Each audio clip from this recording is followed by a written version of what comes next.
YCP భారత రాజ్యాంగాన్ని పక్కన పెట్టి భారతీయ రాజ్యాంగాన్ని తీసుకురావడం వల్లే ఓడిందని బీజేపీ ఎమ్మెల్యే ఆదినారాయణ రెడ్డి విమర్శించారు.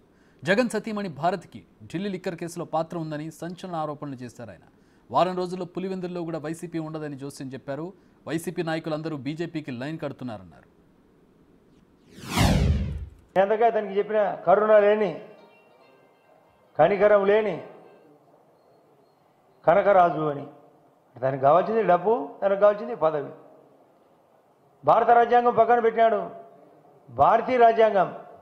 మన మా వాళ్ళు కడపలో అడిగినారు, సార్ ఇంకా ఏమన్నా కేసు పరంగా మీరు ఏం చేస్తారని. వాడు 8వ ముద్దాయిని వాడు హైకోర్టులో బెయిల్ తెచ్చుకున్నాడు. సుప్రీంకోర్టులో కేసు మూవ్ చేసి ఆ బెయిల్ కూడా రద్దు చేపిస్తాడు. నేను పర్సనల్గా నా మీద వ్యక్తిగతంగా కచ్చగట్టినారు కుటుంబం. అతను పిల్లకాయ శ్రీనివాస్ కూడా బెయిల్ వచ్చింది. కనీసం కేసులకు అటెండ్ కాడు, సిబిఐ కేసులకు అటెండ్ కాడు, ఈడీ కేసులకు అటెండ్ కాడు. ఎప్పుడు ఏదో ఒక పిటిషన్ వేయడం, తప్పించుకోవడం. మొత్తం అంతా అక్యూజుడు. కుటుంబం లిక్కర్ కేసులో కూడా ఇలా పాత్ర ఉంది. ఢిల్లీ లిక్కర్ కేసులో భారతి గారికి ఢిల్లీ లిక్కర్ కేసు పాత్ర కవితతో పాటు ఉంది. ఆమె కవిత, ఈడ కవిత్వం నడిచింది. ఈ కవిత్వం అది కూడా బయటకు వస్తుంది ఇప్పుడు. కాబట్టి వీటిని సీరియస్గా తీసుకొని రాష్ట్రాన్ని బాగు చేసే దానికోసం మా యొక్క బీజేపీ ఆధ్వర్యంలో జరగబోయే ఈ రాష్ట్రానికి జనసేన అభ్యర్థులందరూ 21/21 గెలిచినారంటే పవన్ కళ్యాణ్ గారి యొక్క ఆలోచన, తోడ్పాటు భారీగా ఉపయోగపడింది. ఆయన తను మాత్రము బోడిగుండు చేసి ఋషికొండలో ఇల్లు కట్టాలనుకునేది ఇప్పటికే అది స్టాప్ అయింది. ఇండ్ల నిర్మాణం జరగాల.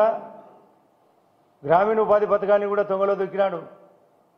జలజీవన్ మిషన్ను తొంగలో దొక్కినాడు. కేంద్రం ఇచ్చిన ఆయుష్మాన్ భారత్ కార్డు వాటిని తొంగలో దొక్కినాడు. పోలవరం కట్టలేకపోయినాడు. అమరావతిని భ్రష్టు పట్టించాడు, అగ్గి పెట్టినాడు. దానికి రైల్వే జోనుకు స్థలం ఏమంటే ఇవ్వలేకపోయినాడు. వైజాగ్లో నేషనల్ హైవేలు కడతాము, భూసేకరణ చేయమంటే చేయలేకపోయినాడు. కడప టు బెంగళూరు కానీ, రాయదుర్గం టు తుమ్కూరు కానీ భూసేకరణ చేయమంటే చేయలేని దరిద్రుడు. తన యొక్క ఆదాయం తనే ఇసుక అమ్ముతాడు, తనే సారాయి పచ్చిగా అమ్ముతాడు. ఎర్రచంద్రం అమ్మినాడు. పుష్ప మాదిరి తయారైనాడని సినిమాల మాదిరి పుష్ప అయినాడు. చేయని తప్పు లేదు. తనే గనులు ఆక్రమించుకున్నాడు. రైతులను దెబ్బకొట్టినాడు, చేనేతలను దెబ్బకొట్టినాడు, ఉద్యోగస్తులను దెబ్బకొట్టినాడు, మత్స్య కార్మికులను దెబ్బకొట్టినాడు, మత్స్య పరిశ్రమను దెబ్బకొట్టినాడు, ఇన్స్టిట్యూషన్లు పెట్టుకున్న వాళ్ళని దెబ్బకొట్టినాడు. విద్యాశాఖ నిర్వీర్యం. తెలుగు మీడియం అనేది లేకుండా చేయాలని చూసినాడు. ఇంగ్లీషులతో టైప్ పెట్టుకున్నాడు. ఆ జగన్ రెడ్డి గారు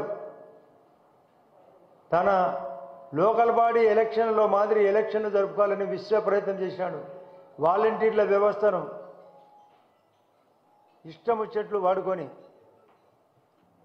వాళ్ళతోనే ప్రచారం చేపించి రకరకాల ప్రయోగాలు వాళ్ళతో చేయించాలనుకునేది.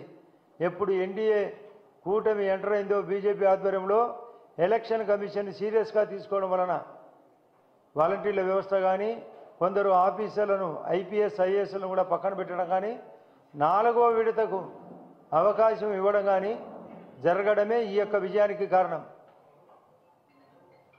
ఈ ప్రవాహం ఇంతటితో ఆగదు. ఆయన మీద ఉండబడిన కేసులు ఎన్నో ఉన్నాయి. మా కడప ఎంపీ అవినాష్ రెడ్డి కూడా వివేకానంద రెడ్డి కేసులో 8వ ముద్దాయి. అతని మీద కూడా చర్యలు ఫాస్ట్గా ఉంటాయి.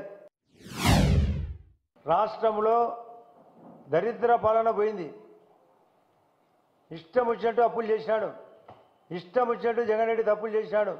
నేను బటన్ నొక్కినా అని పోలింగ్ తర్వాత 4 రోజుల తర్వాత కూడా లండన్కు పోతూ నాకు 151 కంటే ఎమ్మెల్యేలు ఎక్కువ వస్తాయి, 22 ఎంపీల కంటే ఎక్కువ ఎంపీలు వస్తాయన్నాడు. 2 కలిపి 11 + 4 15 కూడా రాలేదు. అంటే ఆయన ఆలోచన కొన్ని ఛానళ్లను మేనేజ్ చేసుకొని ఖచ్చితంగా వైఎస్ఆర్ పాలన వస్తుందని ఊగదంపుడు ఉపన్యాసం ఎండైంది. ఈ 11 మంది అంటే తనుగాక 10 మంది, 4 ఎంపీలు తనకు వారం రోజుల లోపలనే ఉండే పరిస్థితి లేదు. నిన్న శివప్రకాష్ రెడ్డి అని సునీత మేనమామ గారికి ఒక విషయం ఫోన్ చేసి చెప్పినాడు. నాకు కంగ్రాట్ చెప్పడానికి ఫోన్ చేస్తే చెప్పిన within A 1 week time your Pulivendula YSR party is going to be very weak. అంటే ఒక వారం లోపలనే పులివెందల్లో కూడా వైఎస్ఆర్ పార్టీ వీక్ అవుతుంది. మాకు బీజేపీ పార్టీకి సరెండర్ చేస్తాడు. దాసోహం గోవింద వచ్చిన దరిద్రుని మా వాళ్ళు పక్కన పెడతారు.